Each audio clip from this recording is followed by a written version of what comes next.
It says that you are going to experience mental discomfort when you hold two conflicting beliefs or when your actions don't agree with your beliefs. As an example, you believe that smoking is bad for your health, yet you continue to smoke.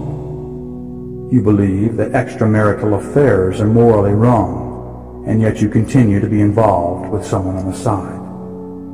You believe that you should be a more patient mother, yet you continue to yell at your children. The law says that when your beliefs and actions are incompatible, you will attempt to reduce the resulting discomfort by changing either your actions or your beliefs. The law of dissonance is sometimes called the law of self-delusion, the law of experience. It says that new information entering your mind destroys previous information of a similar nature. Once a pathway of information has been established in your brain, that viewpoint will prevail unless new information comes in to destroy and replace it. As an example, while horseback riding, you fall off and hurt yourself. Now, if that's the end of your experience with horses, your experience has been programmed negatively. That's why instructors always urge new riders to climb back aboard immediately after falling off. You need fresh, new input to erase the trauma of the fall. The law is an innate, organic process that does not require your conscious attention or active participation. It suggests that the basic processes of the brain are in an endless state of growth and reorganization. Now, the law of experience can be used effectively in altered state of consciousness programming because your subconscious cannot tell the difference between fantasized experience and a real experience. So, as an example, if you always feel extreme anxiety in crowds, in an altered state you could vividly imagine yourself perfectly relaxed in a crowd of people. Your mind will accept this as a reality and invoke the law of experience. After a few days, weeks, or months of this programming, your mind will have totally experienced being calm in crowds, and it will carry over into your personal reality. The law of fearful confrontation. This law says that if you fear doing something and yet have the courage to do it anyway, you will soon do a mental flip-flop and may even become addicted to doing it. As an example, if you fear skydiving but force yourself to do it, the experience generates the internal release of beta endorphins. These internally manufactured opiates chemically resemble opium and are quite addicting. The more you skydive, the more you will want to skydive, or ski straight down mountains, or gamble, or whatever it was that you originally feared and that still causes you this internal rush. The law of denial.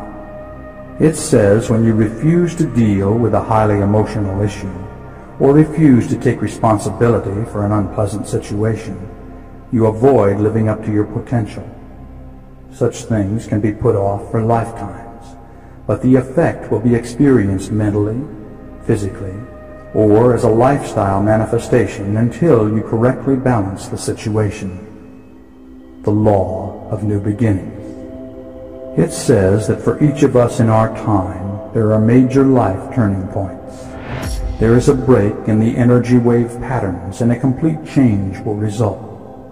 Everything is affected by this change in flux, some things to a lesser degree than others. Examples would be 1. A traumatic situation or tragedy such as the death of a loved one. 2. A religious conversion. 3. A point in therapy when something clicks and from that time on the patient begins to get well. And 4. A mother giving birth to a baby. The law of harmony. This law supersedes even the fundamental law of karma, for harmony is a supreme potential of balance. The purpose of karma is to attain harmony. If you throw a rock into a pond, you disturb the harmony of the pond. You are the cause, and the effect is the splash and the ripples that flow out and back until the harmony is restored. Now similarly, Your disharmonious karmic actions flow out into the universe and back upon you, lifetime after lifetime, until eventually your own harmony is restored. So, as you experience your life, you and the entire universe are experiencing the karmic ripples which will eventually result in harmony. Once you have evolved to the position of living an entire lifetime in harmony, you are free from the wheel of reincarnation. The law of reincarnation and karma. Until you have resolved your karma and fulfilled your Dharma, you will continue to reincarnate into sequential lifetimes upon the earth. Neither God nor the lords of karma bestow suffering upon you during these lives. For each life experience you seek out other souls, often with shared histories, and always with karmic configurations matching your needs. Now whenever you act with intention, you create karma. Actions are considered to be thoughts, emotions, words, and deeds, and the motive, intent, and desire behind each. Disharmonious acts must be balanced in the future in this life or in a future lifetime. They are rooted in fear-based emotions, which must be resolved before you can release yourself from the wheel of reincarnation. You return, lifetime after lifetime, to test yourself, to see if you have learned your lessons. Now, until you can go through an entire lifetime with total involvement and no disharmonious attachment whatsoever, you will continue to reincarnate. In other words, when you can live a life of perfect harmony, liberation will follow. The law of wisdom. Wisdom erases karma. If you have the wisdom to learn your lessons through love and wisdom, you can mitigate your suffering. Sadly, though, we seem to learn fastest through pain, through directly experiencing the consequences of our actions. As an example, you greedily take from others, and instead of learning through wisdom and love that this is wrong, you have to directly experience someone greedily taking from you, whether later in this life or in a future lifetime. As another way to look at the law of wisdom, when you move toward a predestined test in your life, if you have the wisdom to proceed with harmony, you will surely mitigate the traumatic impact of the event. The law of grace. Karma can be experienced to the letter of the law, or in mercy and grace. In other words, if you give love, mercy, and grace to others, you will receive the same in return. The law of soul evolution. Everyone on earth shares the goal of soul evolution, whether they realize it or not. We have reincarnated because we desire to spiritually evolve by rising above our fear-based emotions and learning to express unconditional love. In so doing, we raise our vibrational rate and move closer to a state of harmony. Even when it appears that you are not evolving, you are in reality making progress. We learn through the pain of our disharmonious acts, which can be viewed as our mistakes or failures. But if you fell off a bicycle 9 times before you learned to ride it on the 10th attempt, you needed 9 failures to achieve your final success. In reality, every failure was a small success, bringing you closer to accomplishing your goal. The law of vibrational attainment. The entire universe operates on the same principle of vibrational energy. When Einstein discovered that matter is energy, he opened the door to merging science and metaphysics. The scientists have proven that energy cannot die, it can only transform. And, by its very nature, energy must move forward or backward, stand still, for to do so is stagnation, resulting in transformation. Now you are energy. Your skin, which appears solid, is actually trillions of swiftly moving molecules orbiting each other at a specific vibrational rate, a physical life rate that you earned in the past, as a result of how harmoniously or disharmoniously you've lived your past lives and your current life up until this very moment in time. The law of free will. The law of free will operates in three ways. Number one, although many of the major events in your life are astrologically predestined, you always have free will to mitigate the impact of the event or to transcend it entirely. This will result from how you live your life up to the situation you have destined for yourself to experience. If you give grace and mercy to others, are positive, loving, and compassionate, and demonstrate by your actions that you've learned past lessons, you can minimize disharmonious experiences. Number two, as you obtain Master of Life awareness and develop conscious detachment, you will be far less affected by worldly events than in the past. A Master of Life enjoys all the warmth and joy that life has to offer, but detaches from the negativity by allowing it to flow through him without affecting him. Number three, you always have free will in how you respond to any situation. If you respond with positive emotions, compassion, and integrity, you have probably learned your karmic lessons and will not have to experience a similar situation in the future. The law of one. Every soul, living and discarnate, is connected to the level of the collective unconscious, deep within the higher self. We are all part of a great energy gestalt called God, and because we are part of God, we are God. It is the goal of the gestalt to move the energy forward, creating more energy.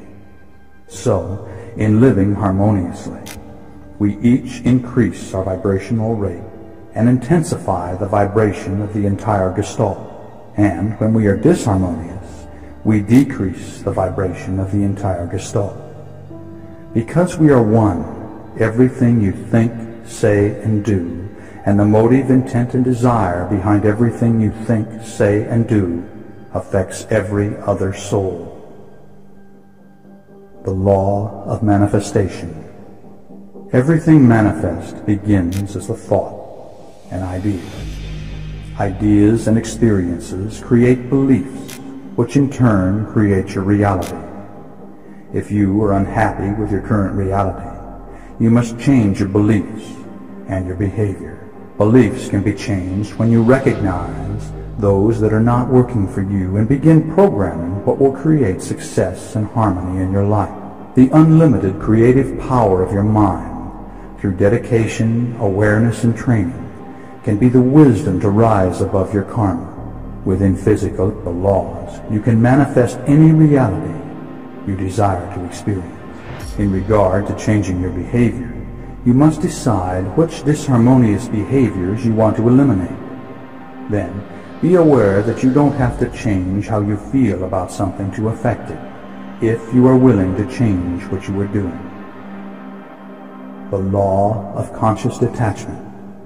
His earthly teachings are best summarized with one of his statements. It is your resistance to what is that causes your suffering. And by suffering, he meant everything that doesn't work in your life.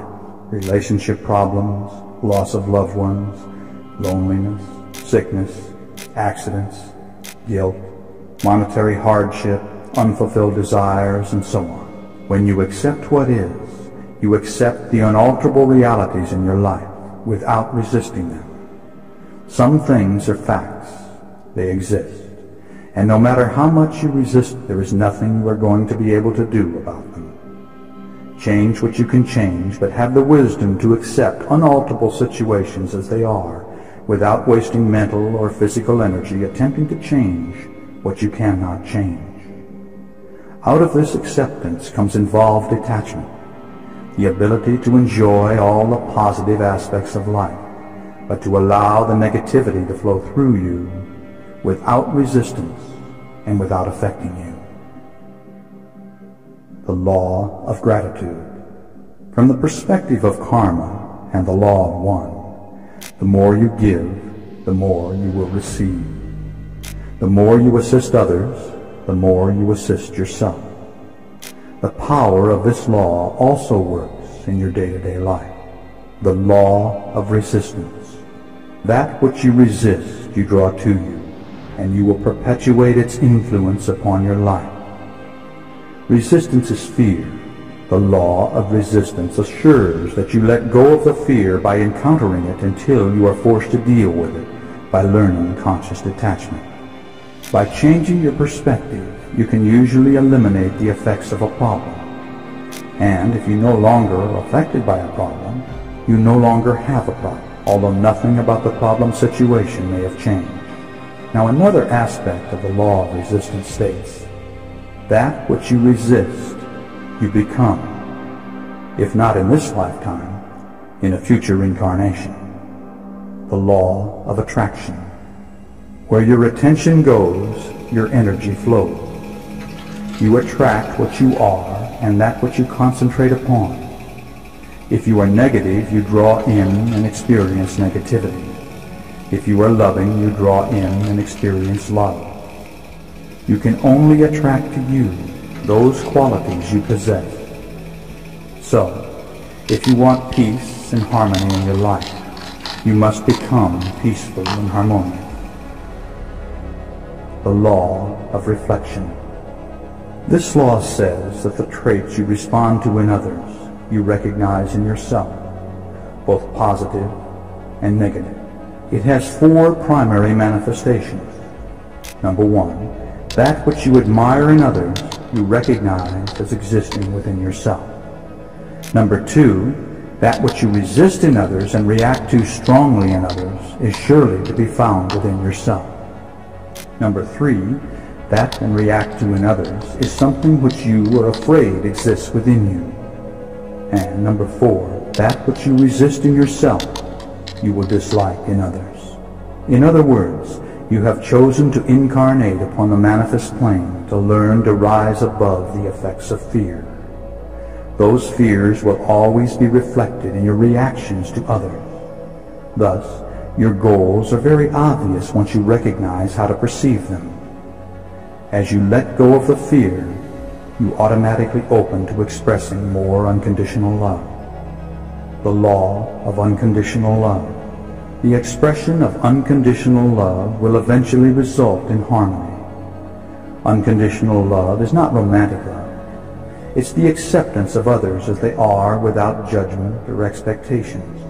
The law of unconditional love says, if you go out of your way to express unconditional love, you automatically rise above fear.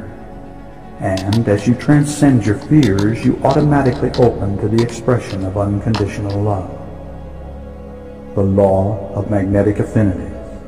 By astrologically choosing the time and place of your birth, you determine the nature of the effects you will experience in your life. On the other side, before you were born, you made decisions about the lifetime you would be entering into.